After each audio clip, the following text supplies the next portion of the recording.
Voici Londres. Voici une nouvelle de très grande importance. Voici notre quart d'heure français de l'après-midi. Bienvenue dans cette nouvelle vidéo du vrai du faux. Dans la vidéo précédente, nous avons vu qu'il y a de nouveaux interdits concernant les juifs et qu'il y a des réunions secrètes concernant les Sudètes. Et nous allons reprendre là. Le 1er août, nouvelle loi sur le mariage. Ne pas pouvoir avoir d'enfants devient motif légal de divorce. Le 1er août également, la campagne d'épargne pour la Volkswagen est ouverte. Le 2 août, circulaire Bormann. Les avoirs juifs confisqués depuis le début de l'année seront reversés aux vétérans du parti sous prétexte d'indemniser les dommages subis pendant la période de lutte. Le 2 août également, 8000 employés du chantier de la nouvelle chancellerie célèbrent l'achèvement de la structure. À cette occasion, des opposants commettent des troubles au Deutschlandhalle en distribuant des tracts. Quand je dis distribuer, c'est pas de main en main, les tracts sont lancés. Le 2 août également, destruction de la synagogue de Nuremberg. Comme celle de Munich, elle est jugée incompatible avec l'architecture de la ville. Le 8 août, à Mauthausen, près de Linz, est ouvert le chantier du premier camp de concentration autrichien. Le 17 août, Hitler décide de la position de la SS par rapport à la Wehrmacht et la police. La SS, en tant que troupe armée, est directement dépendante de sa personne. À cette même date, obligation aux Juifs de faire précéder leur patronyme du prénom Israël pour les hommes et de Sarah pour les femmes, afin d'être immédiatement identifiables. Déjà vu dans les vidéos précédentes, mais cela est officiel et tout contrevenant peut être puni. À cette même date, le général Villemain, chef d'état-major général de l'armée de l'air française, atterrit à Berlin pour une visite entièrement organisée par le maréchal Göring. Pendant une semaine, le général français est convié à inspecter les ateliers de montage des derniers modèles de chasseurs Messerschmitt 109 et 110, les camps d'instruction, les casernes, les centres de recherche et les emplacements de DCA. Il survole des aérodromes où sont alignés des centaines de bombardiers Henkel 111 et de chasseurs Messerschmitt 109, qui sont déplacés d'un terrain à l'autre sans que les Français s'en rendent compte. Et il passe une journée entière au centre d'expérimentation tactique de Barth, au bord de la Baltique, où il assiste à de terrifiantes démonstrations de bombardements en piqué et d'interceptions à basse altitude. L'impression produite dépassera toutes les espérances, car dans l'automobile qui le ramène à Berlin, le général Villemain confie à l'ambassadeur François Poncet « Si la guerre éclate comme vous le croyez à la fin de septembre, il n'y aura plus un avion français au bout de 15 jours. » Dans son rapport, Villemain soulignera la puissance vraiment impressionnante de l'aviation allemande, une puissance matérielle à laquelle s'ajoute une force morale. Il le répétera un mois plus tard au président du conseil Daladier. Göring profite pour poser au général Villemain la question « Dans le cas d'une guerre germano-tchèque, que fera la France ?» Et le général lui a répondu simplement que l'intention du gouvernement français était de respecter la parole qu'il avait donnée et qu'il était décidé à aller au secours de ce pays s'il était attaqué. Le 17 août également, rapport français. Commentaire à propos d'une conversation avec un officier allemand. L'état de préparation à la guerre de l'armée allemande et de l'Allemagne tout entière n'a jamais été poussé dans tous ses détails à un degré aussi élevé. Hitler veut avoir à sa disposition des forces qui lui permettent d'agir sur la Tchécoslovaquie avec rapidité, d'une manière massive, et de se retourner ensuite, s'il le faut, contre la France et l'Angleterre. Le 18 août, opposé à l'invasion de la Tchécoslovaquie, le commandant en chef de l'armée de terre, le général Ludwig Beck, démissionne. Il restera en liaison avec Carl Friedrich Gordeler, des officiers, des hauts fonctionnaires et des diplomates. Il tente d'agir auprès des puissances occidentales afin qu'elles soutiennent un éventuel coup d'État contre Hitler et accepte un retour de l'Allemagne à un statut similaire à celui d'avant la Première Guerre mondiale, sous la direction d'élites reconnues qui composent le gouvernement. Le 19 août, le général Franz Halder, membre du haut commandement et successeur de Beck, fait informer Londres des projets hitlériens d'invasion de la Tchécoslovaquie.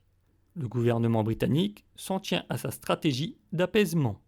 Comme vous pouvez le constater, même en temps de paix, les officiers proches de Hitler donnent des informations à l'Angleterre et également à la France. Et cela se perdurera tout le long de la guerre. Comme déjà dit, pour moi, les premiers vainqueurs de la Seconde Guerre mondiale ne sont pas l'Amérique ou l'URSS, mais bien le haut commandement allemand qui met des bâtons dans les roues à l'Allemagne.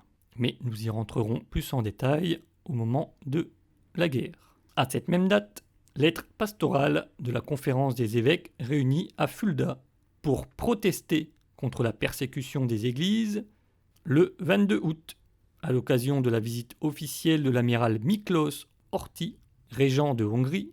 Hitler organise à Kiel une parade navale avec 114 bateaux, ainsi que la mise à l'eau du croiseur lourd Prinz Eugen.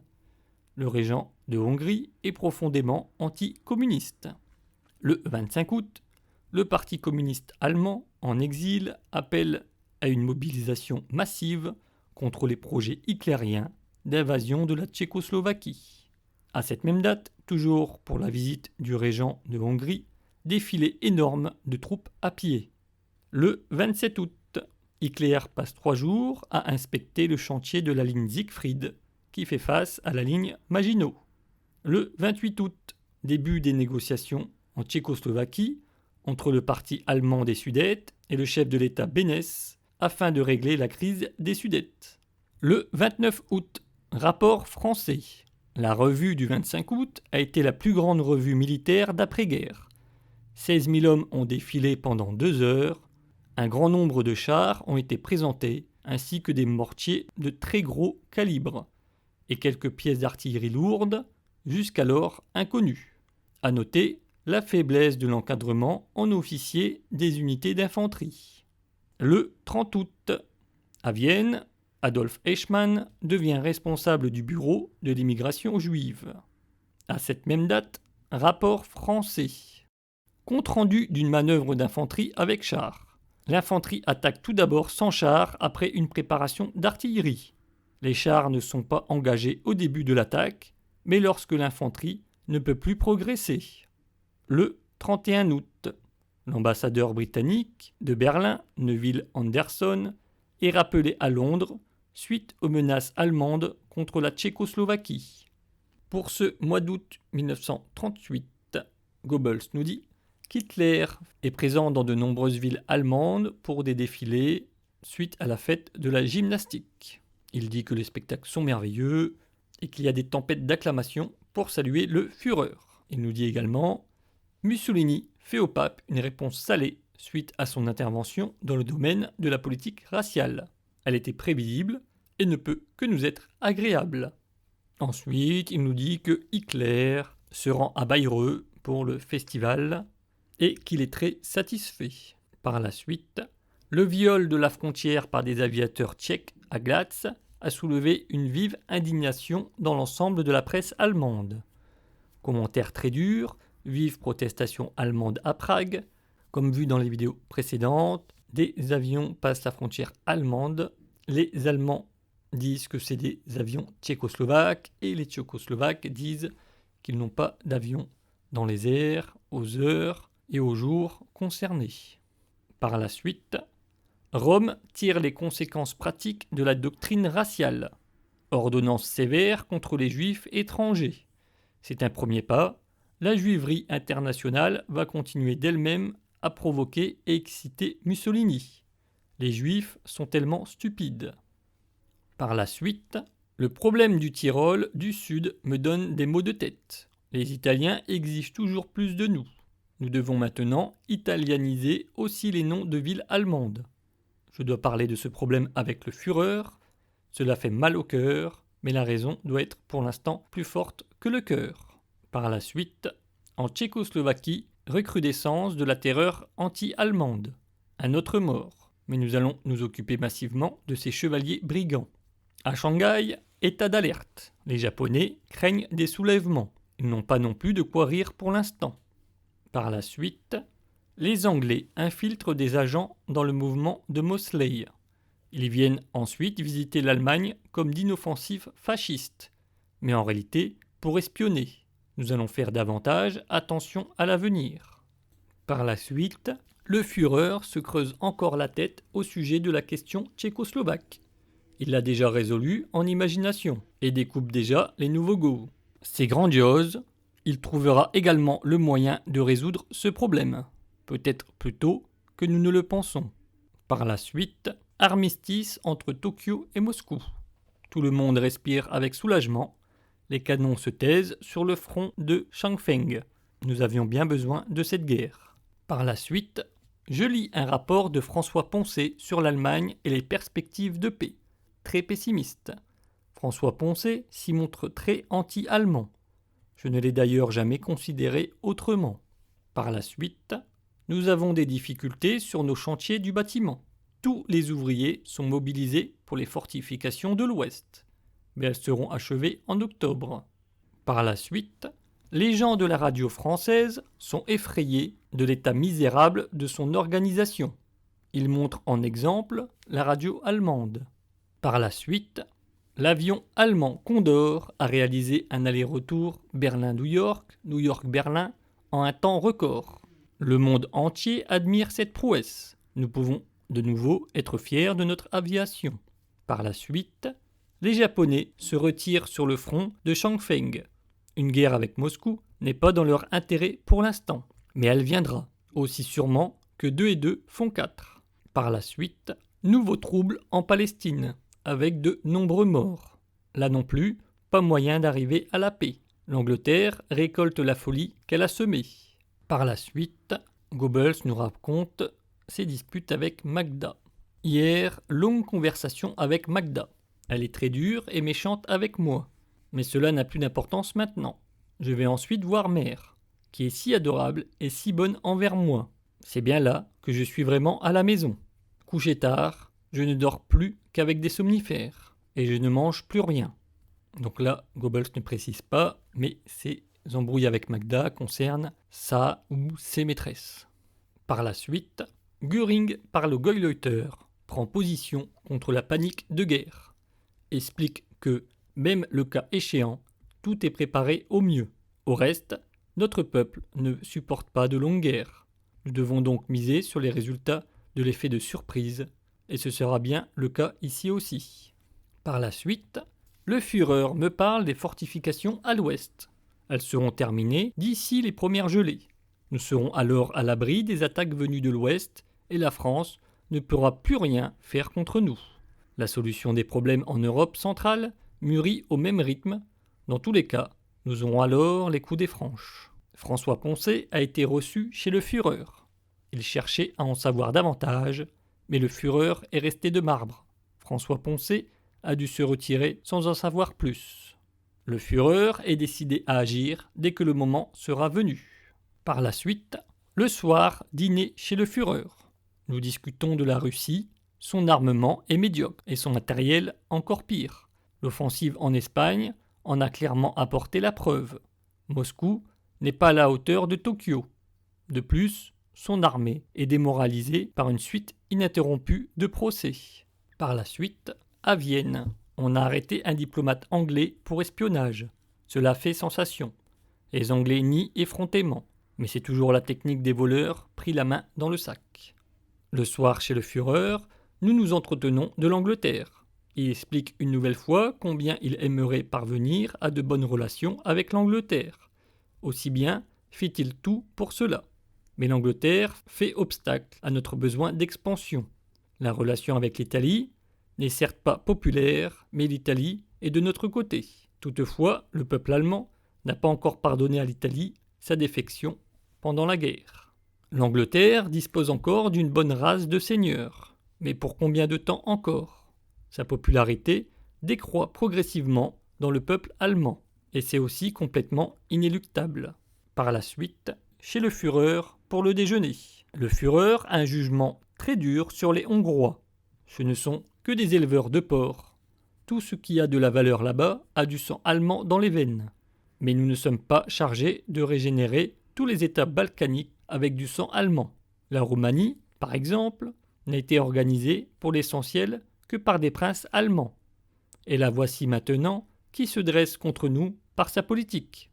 C'est d'ailleurs significatif de la part de ces princes allemands. Nous n'avons pas à requinquer ces peuples, surtout les Tchèques et autres canailles, mais bien plutôt à les vider de leur substance. Nous ne voulons pas de ces peuples, nous voulons leur pays. Par la suite, une partie du cabinet français a démissionné. Les représentants de la gauche, à la suite d'un violent discours de Daladier contre la semaine de 40 heures. La crise larvée semble de nouveau se ranimer. Je parle longuement avec Funk. L'inquiétude est générale à cause de la question tchèque. Le point décisif est de savoir ce que fera Londres si le Führer passe à l'action. Selon moi, rien, même si les Anglais continuent de menacer et de s'exciter.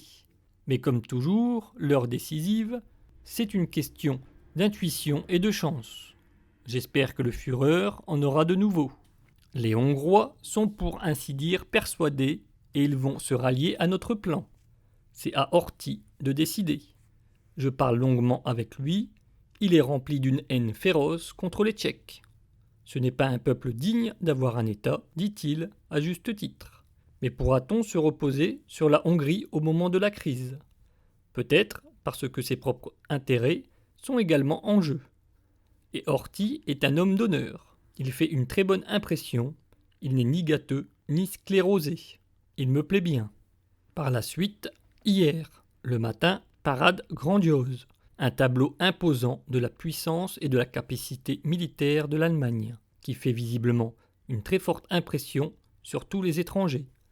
Ce sont surtout des blindés lourds qui en imposent, par le fracas vraiment royal dont ils remplissent l'air. Les Hongrois en restent profondément impressionnés. Par la suite, hier, la psychose de guerre grandit. Londres adopte la vieille tactique de la panique pour nous mettre sous pression. Nous connaissons cela.